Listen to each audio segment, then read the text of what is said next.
Hello again.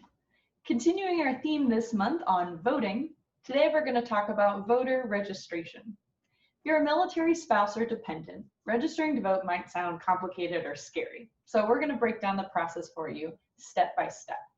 And even if you're already registered, you should still listen in, just in case you learn something that might help you help others later. Step 1, decide where you're planning to vote.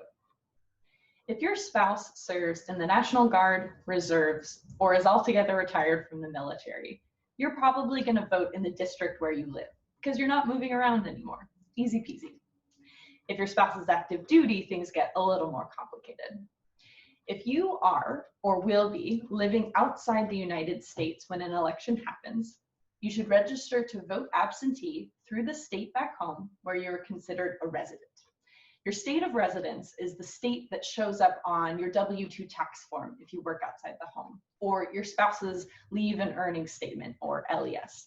This is the state that determines where you pay state taxes or where you qualify for in-state tuition. For active duty folk, a lot of us maintain a residency back home even as the military moves us around. Maybe it's because that's where we want to live when we leave the military. Maybe there's an economic advantage to being a resident there, or maybe we just feel like staying in touch with our roots. Regardless, it's typical for active duty military to have a place where you live temporarily and a place where you're a resident permanently. Now, if your spouse is active duty and you are or will be living within the United States when an election happens, technically you have a choice about where you can vote. Usually you're recommended to vote through your state of residence just like overseas military. That's one of the reasons, is that it's simplest to maintain a connection back home through voting, and it can simplify your residency status. However, if you prefer to vote in the district where you're living now, that's an option as well. I know spouses who do this because they feel more invested in nearby elections, or they want to keep the district board accountable wherever their kids are going to school. Just be aware, if you try to vote locally, some states may require you to become a resident in order to do so. So make sure you pay attention to the rules just in case you don't want to change your residency status. And of course, it's always helpful to double check with your base's legal office, just in case you have questions about your particular situation. Step 2, here's how to register. If you're planning to vote where you live, you can use normal civilian voter registration channels. There's nothing special as a military voter. You can find that form directly on our website under the tab Register to Vote, or you can always look at your county's election website. If you're planning to vote in a district where you're not living right now, you're considered an absentee voter, and you should use the Federal Postcard Application, or FPCA. This form will let you both register to vote and request an absentee ballot all in one form. We link to that form on our website under the same tab, or you can go directly to fvap.gov and fill it out there.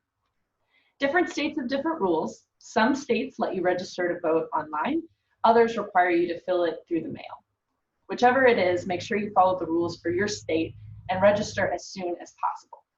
Please note that if your family is PCSing this summer, assuming COVID-19 allows, you will have to wait until you know what your new address is going to be before you complete this form.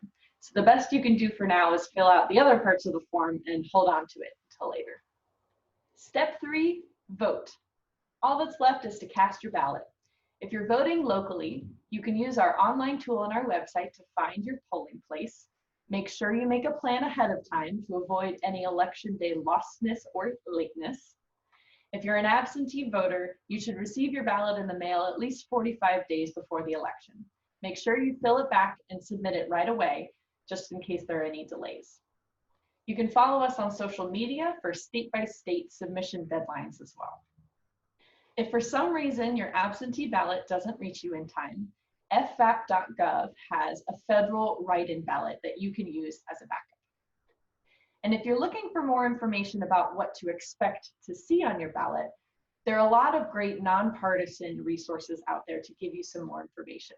Our recommendations, ballotready.org or vote411.org, both of which are phenomenal.